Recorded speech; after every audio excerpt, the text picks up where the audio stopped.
الفاتحة.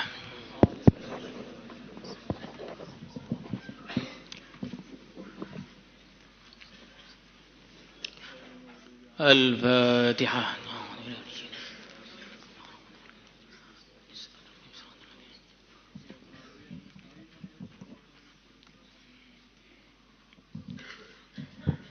الفاتحة.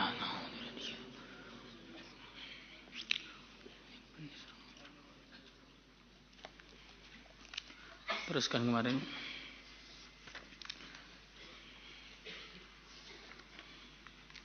(208) atau 206.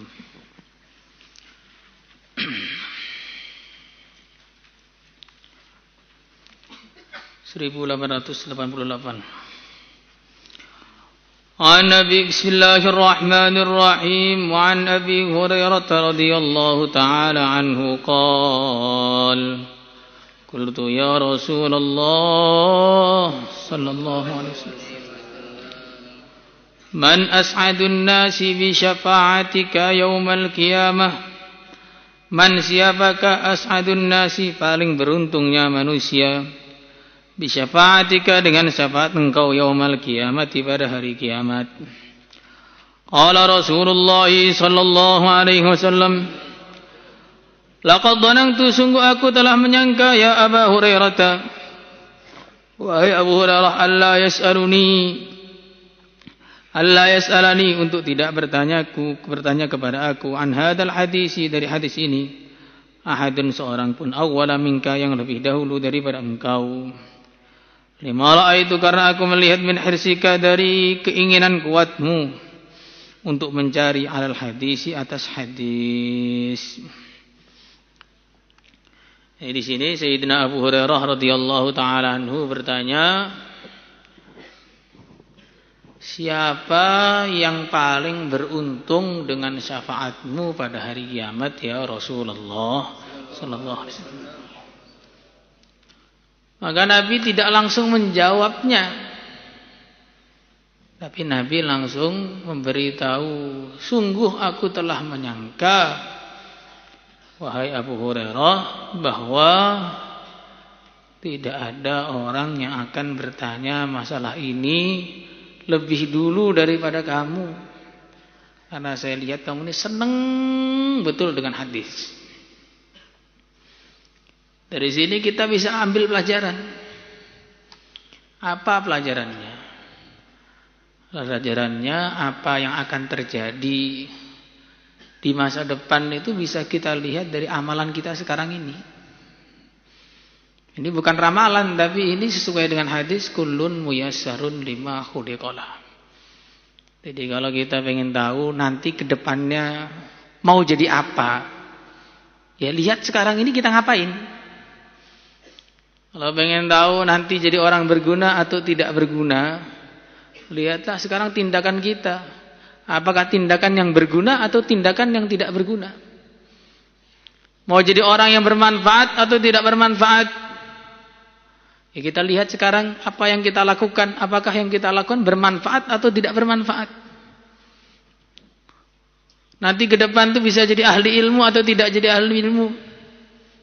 Ya kita lihat sekarang ini senang atau tidak dengan ilmu. Kalau pengen lihat bisa hafid Quran atau tidak, ya dilihat Qurannya itu selalu dihafalkan atau selalu masuk lelang. Jadi apa yang akan terjadi ke depan itu bisa kita lihat dari apa yang kita lakukan sekarang. Kalau kita ini hari-hari belajar ilmu agama dengan sungguh-sungguh, ikhlas karena Allah, semangat, ya insya Allah kita akan jadi ulama-ulama besar yang menyampaikan agama ke seluruh dunia. Kalau kita ini hari-hari megang tasbih, wiritan terus, sholat sunnah itu rajin, qobliyah ba'diyah tanpa disuruh ya qobliyah ba'diyah, utuh berdiri. Bukan setengah berdiri, setengah duduk atau duduk semua. Maka insya Allah suatu hari akan jadi orang yang muqarrab kepada Allah. Kalau hari-hari kita ini selalu berdoa, maka ya insya Allah akan jadi orang-orang yang makbul doanya. Kalau hari-hari kita ini memperjuangkan agama, insya Allah akan jadi orang yang jadi asbab hidayah. Kalau hari-hari kita ini sedekah, insya Allah berarti harta kita akan dibarakahi oleh Allah. Kalau hari-hari kita ini menyampaikan ilmu, ya insya Allah berarti ilmu kita akan dikasih jadi ilmu yang bermanfaat oleh Allah Subhanahu Wa Taala. Tapi naudzubillah, tumma naudzubillah. Kalau hari-hari ngantuk saja, maka ya kedepannya itu jadi orang yang kalaupun ngomong ya ditinggal tidur orang. Kalau hari-hari main HP saja, ya besarnya paling jadi pro player Mobile Legends gitu aja. Kalau hari-hari main lato-lato, depannya mau jadi apa? Kalau hari-hari kita isi dengan perkara yang lalai, ya maka kedepannya juga akan menjadi orang yang dilalaikan. Hari-hari kita ini, naudzubillah, kita isi dengan kemaksiatan, ya masa depan berarti akan menjadi masa depan yang suram. Karena ketaatan adalah bekal terbaik untuk masa depan. Karena kemaksiatan akan menjadi bekal yang terburuk untuk masa depan. Dan kemaksiatan akan berefek kepada masing-masing fannya. Kalau maksiatnya ketika ngaji, ya nanti ke depannya ngajinya nggak akan beres.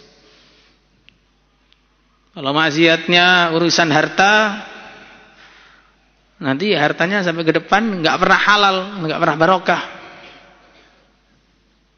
Kalau maksiatnya pacaran, ya nanti istrinya nggak bakal solehah. Dan anak-anaknya juga otomatis. Kalau suaminya nggak soleh, istri nggak solehah, anak soleh itu keluar dari mana? Mau download, nggak bisa. Jadi ini masa depan kita ini bisa kita lihat dari apa yang kita lakukan sekarang ini. Kalau kamu seneng dengar ngaji, ya insya Allah orang seneng dengar ngaji kamu. Kalau kamu tuh beban dengar ngaji, ya nanti kalau kamu jadi pengajar, orang jadi beban juga ketemu pengajaran kamu. Pelajaran dia lagi. Kalau sampai pergi langsung syukuran itu kelas. Kenapa ada orang begini? Ya, karena memang dulunya tidak pernah cinta ilmu, sehingga ilmunya pun tidak dicintai oleh manusia. Ilmunya belum pernah makbul di sisi Allah Subhanahu Wa Taala. Nah, ini penting ini. Kemudian yang kedua, di sini baginda Nabi Shallallahu Alaihi Wasallam memuji Sayyidina Abu Hurairah dengan hirs alal hadis. Sangat ingin mencari tambahan ilmu. Ini yang juga harus dimiliki oleh setiap pelajar. Idza a'taital ilma kullaka a'taka ba'dahu wa in a'taitahu ba'daka lam yu'tika syai'a. Kalau engkau memberikan semua kemampuanmu untuk mencari ilmu, maka ilmu akan memberikan sebagian darinya untuk kamu. Tapi kalau kamu ini setengah-setengah dalam mencari ilmu, ilmu enggak sudi memberi kepada orang yang setengah-setengah. Jadi harus ada keinginan kuat. Allah tidak akan ngasih kefahaman kepada orang yang tidak syukur ketika diberi kefahaman. Alaihissallahu bi'alama bisyakirin. Alaihissallahu bi'alama bima fi suduril alamin. Allah Maha tahu siapa yang syukur. Kalau dikasih ilmu agama, Allah Maha tahu. Allah Maha tahu siapa yang syukur dikasih sholat. Allah Maha tahu siapa yang syukur dikasih sedekah. Maka orang itu kalau lihat hakikatnya, ya, Bukan dia tidak ke masjid, tapi Allah nggak suka lihat dia ke masjid. Saking banyaknya maksiatnya hari itu, Allah nggak ngizinkan dia ke masjid. Jadi Allah nggak mau disembah sama dia. Bukan kamu tidak mau berzikir, tapi Allah tidak mau diingat sama orang yang mulutnya selalu banyak maksiat. Bukan kita ini nggak mau sedekah, tapi harta kita ini terlalu haram sehingga Allah nggak mau terima sedekahnya. Nah, ini kalau lihat hakikatnya begitu. Jadi bukan kamu nggak mau ngaji atau nggak seneng ngaji, Allah yang nggak seneng ilmu agamanya dipahami oleh orang seperti itu. Kalau orang keluyuran bagaimana? Bukan dia pengen luyur atau nggak betah di pondok, Allah nggak pengen lihat orang seperti ini di pesantren. Ini begitu, ini kalau lihat hakikatnya begitu. Makanya kita ini diseleksi oleh Allah 24 jam. Penyeleksian itu 24 jam. Contoh mudahnya ya. Orang duduk ngaji itu diseleksi. Yang sangat buruk tidak diizinkan untuk duduk ngaji. Sudah duduk ngaji diseleksi lagi. Yang masih ada yang enggak ditobati, enggak bawa kitab. Sudah bawa kitab, masih diseleksi lagi. Yang masih ada sesuatu yang enggak ditobati, nanti salah halaman. Sudah tepat halamannya, masih diseleksi lagi. Yang ada sesuatu yang enggak ditobati, nanti enggak bisa nulis, bingung yang mau ditulis apa. Ini semua, ini bukan hanya ngaji di sini aja, semua pagi, siang, malam sama. Nanti sudah tahu apa yang ditulis, masih diseleksi lagi. Yakin atau tidak dengan apa yang disampaikan. Sudah yakin masih ada seleksi lagi. Mau enggak mengamalkan apa yang disampaikan? Sudah mengamalkan masih diseleksi lagi. Ikhlas atau tidak dalam mengamalkannya. Sudah ikhlas masih diseleksi lagi. Istiqomah atau tidak seperti itu. Jadi penyeleksian itu 24 jam dari Allah Subhanahu wa taala kepada hambanya. Maka kalau kita pikirannya seperti itu, mau berhenti amal harusnya takut. Loh, saya kok enggak mau sholat ke masjid ini? Dosa apa saya hari ini? Kok enggak diizinkan oleh Allah sholat ke masjid?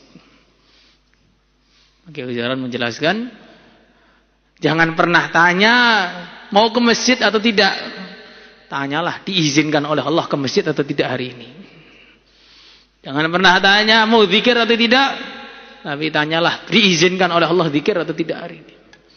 Jangan pernah tanya mau sedekah atau tidak, tapi diizinkan sedekah atau tidak oleh Allah hari ini. Jangan pernah tanya mau tahassus atau tidak, diizinkan tahassus atau tidak oleh Allah. Nah, kalau dulunya sudah di belakang bagaimana? La ilaha illallah. Al-hirs. Jadi kepada ilmu itu harus sangat pengin untuk mendapatkannya.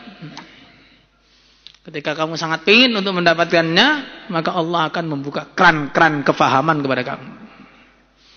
Tapi kalau kamu ini tidak pengin, ya ilmu lebih enggak pengin lagi. Sebagian ulama menggambarkan ilmu itu bagikan tokoh besar yang sedang masuk suatu kampung. Sedangkan hati-hati manusia itu bagikan rumah-rumah yang ada di kampung tersebut. Rumah yang sudah membuka lebar pintunya, menyiapkan segala hidangannya, berwajah ramah di depan tamunya. Itu belum tentu tokoh tadi mampir. Apalagi rumah yang menutup rapat pintunya, dimatikan lampunya, dikunci dari luar, ditinggal pergi, kuncinya hilang. Jelas gak mungkin mampir. Orang yang sudah serius duduk di paling depan, pengen paham, sebelum duduk baca doa dulu, kadang-kadang gak paham. Bagaimana dengan orang yang di belakang sambil tiduran? Ya jelas-jelas tidak akan paham. Makanya dengan ilmu itu harus cinta, pengen. Dengan itulah Allah akan kasih ilmu yang banyak kepada kita. Tapi kalau memang tidak ditakdir dapat ilmu, suruh pengen tuh nggak mau. Kenapa sih harus pengen? Kenapa sih harus pengen? Ya ini, kullun muyassarun lima khuliqalah. Mau tidak ditakdir hafid Quran tuh, lihat Quran tuh kayak tulisan Cina jadinya. Ini apa ini? Pusing ah. Ngadem dulu di bawah pohon. 6 tahun di situ. La ilaha illallah. Kemudian di sini ada pertanyaan dari Sayyidina Abu Hurairah. Beliau sangat sering tanya. Maka bertanya itu juga kunci keberhasilan seorang santri. Al-ilmu khazainu wa miftahuha as-su'al. Ilmu itu adalah gudang-gudang dan kuncinya adalah bertanya. Maka Sayyidina Abdullah bin Abbas radhiyallahu taala anhu mengatakan, aku mendapatkan ilmu dengan sebab qalbun aqul, lisanun sa'ul, kafun badhul. Aku mendapatkan ilmu dengan sebab akal saya ini saya usahakan untuk selalu memahami. Lisanun sa'ul, lisan saya ini suka bertanya. Kalau enggak paham itu tanya. Bukan seperti sebagian orang, paham insyaallah, pokoknya yang penting nggih biar cepat selesai. Paham insyaallah, nggih, coba apa tadi? Nah, begitu jadi. Banyak sekali karena dia sendiri bilang nggih itu enggak paham. Nggih itu artinya apa juga enggak paham. Ada qalbun sa'ul, lisanun sa'ul, sering bertanya. Tapi jangan banyak bertanya. Kalau banyak bertanya juga enggak bagus. Karena kebanyakan bertanya itu biasanya menunjukkan kebodohan atau ngengkel. Nah, sebab salat Kang, salat di mana? Masjid kah? Nah, ini enggak beres ini. Udah gede bisa salat sendiri. Ini pertanyaan-pertanyaan itu kalau terlalu banyak kadang-kadang itu akhirnya menimbulkan kesusahan bagi orang yang bertanya sendiri. Seperti ada santri minta amalan sama kiainya, minta amalan salawat ilmu, ya silakan diamalkan. Tanya lagi, berapa kali sehari? 10.000. Dibaca kapan? Setiap habis sholat 10.000. Puasa apa enggak? Puasa. Berapa hari? 2 bulan. Boleh makan daging atau enggak? Enggak boleh. Makannya apa? Air putih saja. Ya begitu kalau tanya itu jadinya. Kalau kebanyakan tanya jadinya begitu. Dan itu sudah banyak yang begitu itu. Tapi kalau ya seperti Bani Israel disuruh nyembelih sapi. Kalau nyembelih sapi gampang, mana-mana ada sapi. Tapi malah tanya, qalu du'u lana rabbaka yubayyin lana ma hi. Sapi yang gimana? Sapi yang gimana? Sapi ya sapi. Sapi yang gimana? Malah tanya, dikasih susah oleh Allah. La faridu wala bikr. Dia ini tidak tua juga tidak sangat kecil, jadi pas umurnya. Tengah-tengah. Udah itu makin sulit. Masih tanya, ma launuha? Warnanya apa? Safra faqi'un launuha tasurrun nadhirin. Kuning langsat bercahaya, siapa yang melihat senang. Tambah susah lagi, sapi rata-rata kan hitam. Kalau enggak hitam putih belang. Kuning langsat bercahaya ini bagaimana? Masih enggak kapok-kapok. Tanya lagi, innal baqara tasyabaha alaina. Tambahi lagi persyaratannya oleh Allah. La dalulung tutirul arda wa la taskil hars. Enggak pernah dipakai bajak sawah, enggak pernah digunakan untuk mengairi sungai, mengairi air. Kok mengairi air? Nah, mengairilah pokoknya apa aja yang diairi terserah. Nah, mengairi tumbuh-tumbuhan. Musallamatun la syiyata fiha. Sapi yang selamat enggak ada cacatnya sama sekali. Tambah susah akhirnya. Coba kalau dia nyembelih sapi, mana-mana sapi bisa disembelih. Tapi karena tanyanya banyak, akhirnya susah. Dan ini sapi yang begini ini seluruh dunia cuma satu pada waktu itu. Itu sapi ajaib. Yang mana sapi itu warisannya seorang yang soleh kepada anaknya. yang dibiarkan, digembalakan di tengah hutan. Kemudian setelah orang tuanya mati, ibunya ngasih tahu kepada anaknya, itu ayah kamu wariskan sapi, tinggal di hutan sana. Itu nanti bisa kau manfaatkan. Tapi manggilnya sapi ini beda, enggak seperti sapi-sapi umum. Kamu harus doa, Bismi ilahi Ibrahim wa Ismail wa Ishaq wa Yaqub. Sapi datanglah. Nanti kalau begitu datang, kalau enggak begitu enggak bakal datang. Ada sampai tengah hutan, dia teriak, Bismi ilahi Ibrahim wa Ismail wa Ishaq wa Yaqub. Sapi sini. Langsung datang sapinya. Oh, cerah, terang. Lebih glowing daripada kebanyakan orang. Nah, kan kuning bercahaya, kan enggak semua begitu. Akhirnya setelah sapinya mendekat, sapinya bilang, dengan izin Allah bisa ngomong, makanya ajaib saya bilang. Pemuda, naik saja di sini. Lebih cepat sampai rumah daripada nuntun saya. Nah, pemuda ini orangnya taat, enggak suka banyak ijtihad. Nah, orang itu kadang-kadang suka ijtihad enggak benar gitu. Pemuda itu bilang, ibu saya enggak nyuruh kok untuk dinaiki, nyuruhnya ditarik begini.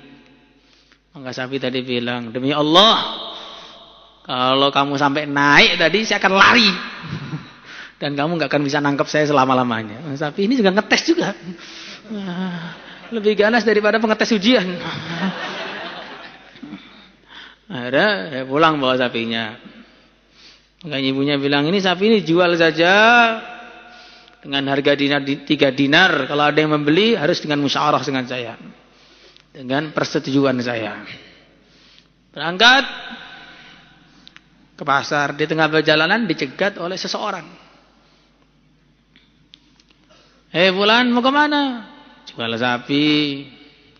Jual harga berapa? 3 dinar atas keridhaan ibuku. Maka laki-laki tadi mengatakan, ya saya beli saja 6 dinar. Yang penting jangan ngomong ibu kamu. Oh enggak, saya harus ngomong dulu. Balik ke rumah, bilang sama ibunya, ini mau dibeli 6 dinar. Ya boleh. Berangkat lagi. Tengah jalan ketemu lagi sama orang tadi. Bagaimana? Ya 6 dinar dengan ridho ibuku. Maka orang tadi bilang, saya beli 12 dinar. Yang penting jangan kasih tahu ibu kamu. Oh enggak, harus kasih tahu ibu saya. Coba lo kita, wah kesempatan ini. Dapat tambah 6 dinar. Enggak suka ijtihad, sukanya taat. Ijtihad itu kalau enggak Imam Syafi'i dan yang selevelnya itu enggak cocok. Ada balik lagi, itu orangnya minta harganya 12 dinar. Maka namanya ibu yang solihah ini juga paham.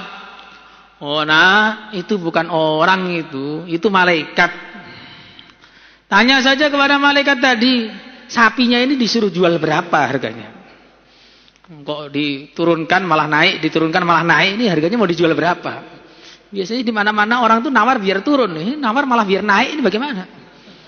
Nah, tanyalah, suruh jual harga berapa? Nggak datang lagi pada tadi, orang tadi masih Wan, ini sapi ini kata ibu saya, engkau ini malaikat. Kalau ibu pun kamu tahu tuh. Iya. Mau suruh jual berapa sapinya ini? Ya, ini ada orang di Bani Israel sana yang bunuh orang. Ini nanti mereka nyari sapi yang punya kamu ini, dan cuma satu. Jangan kamu jual kecuali dengan seharga beratnya sapi ini 10 kali lipat berupa emas. Sebelum ini kalau sapinya 1 ton berarti ya 10 ton emas. Berapa itu? Nggak bisa dihitung. Kesimpulannya apa? Kesimpulannya tanya itu sangat penting. Tapi banyak tanya menjadikan kamu orang tidak penting. Atau masuk dalam situasi yang genting. Dan tanya itu niatnya harus bertanya. Jangan tanya niatnya ngetes yang ditanya. Kadang-kadang santri itu ada yang punya pikiran begitu. Nah, itu suka ngetes gurunya. Kemampuannya seberapa sih?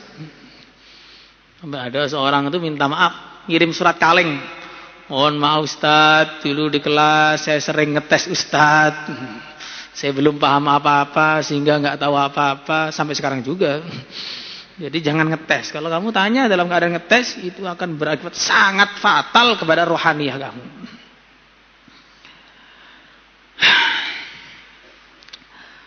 Maka kemudian Nabi menjawab, as'adun nasi bi syafaati yaumal qiyamati man qala la ilaha illallah.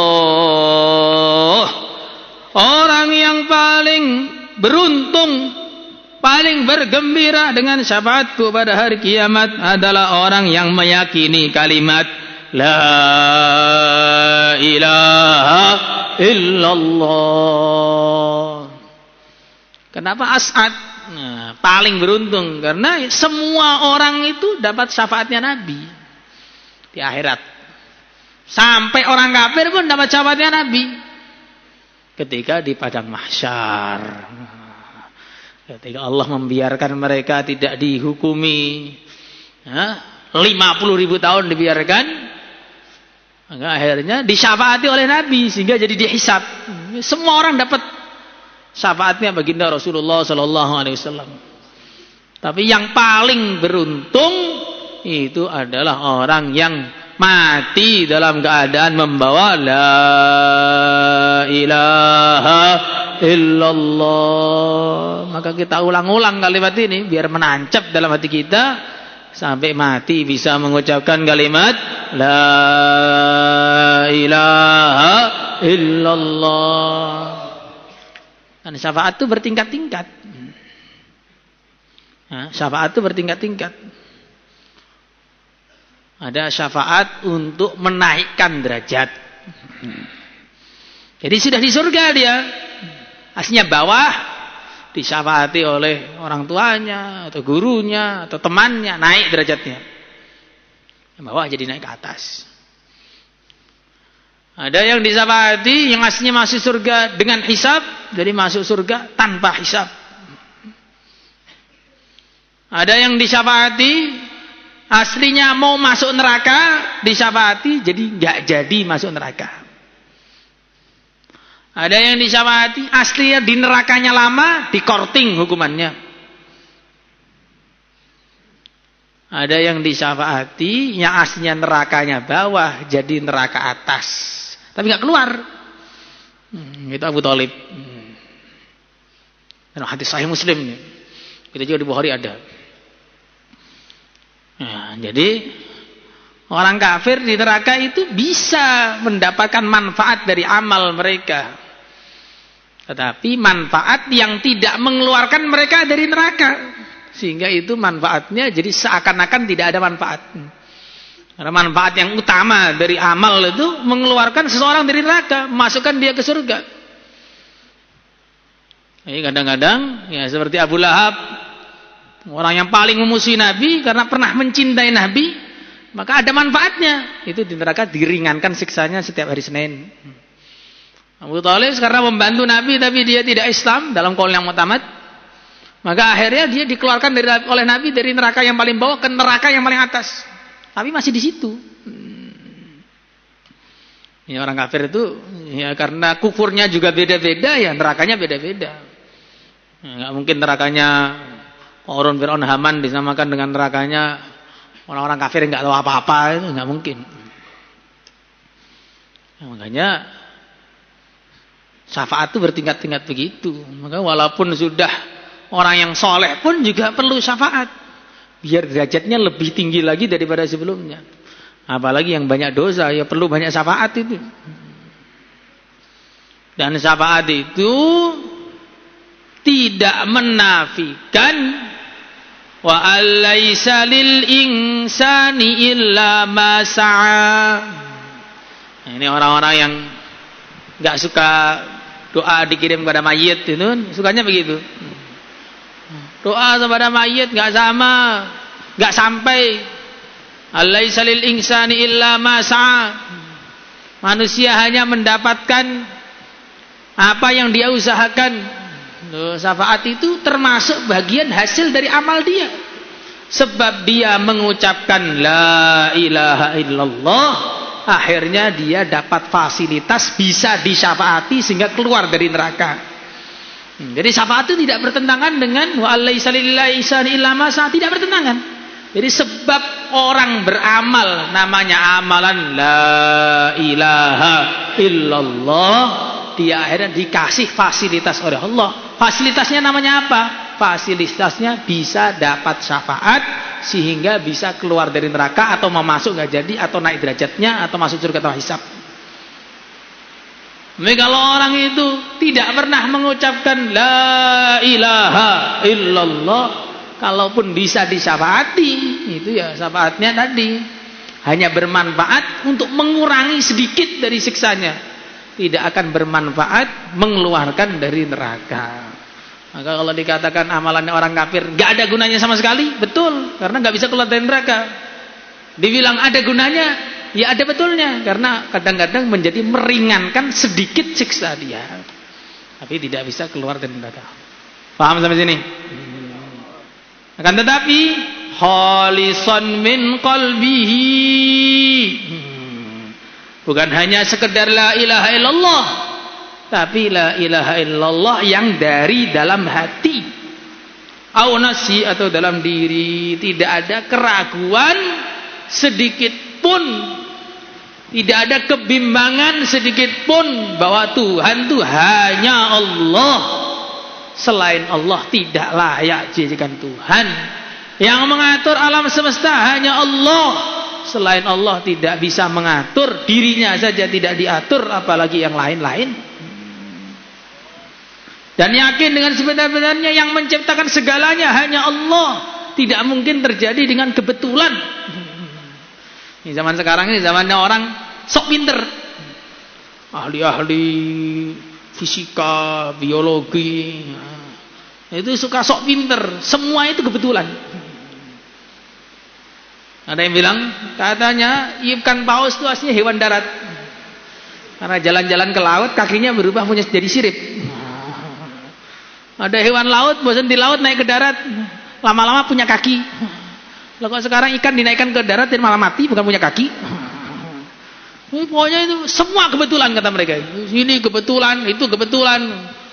Kebetulan kok matahari tiap hari dari timur terus ke barat, timur ke barat, kok nggak pernah jatuhin kepala kamu, itu loh kebetulan. Maka orang-orang yang mengatakan kebetulan itu saking tidak berpikirnya. Saking tidak berpikir. Maka ada orang ateis. Pada zamannya Al-Imam Abu Hanifah radhiyallahu taala anhu nantang debat Imam Abu Hanifah. Tunjukkan kepada saya bahwa dunia itu diciptakan. Akan saya tunjukkan bahwa dunia ini semuanya kebetulan. Ada debat di samping sungai. Nah, sungainya ini besar.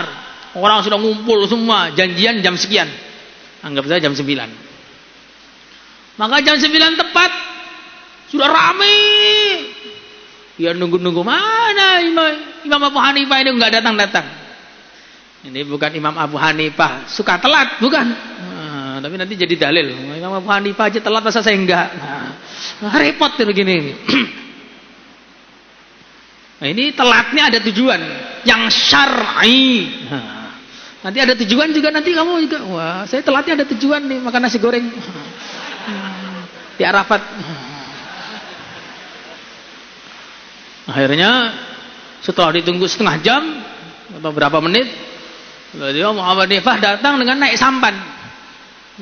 Orang ateis ini bilang, kamu ini imamul muslimin gak berani debat sama saya, fix no debat, kamu ini takut sama saya.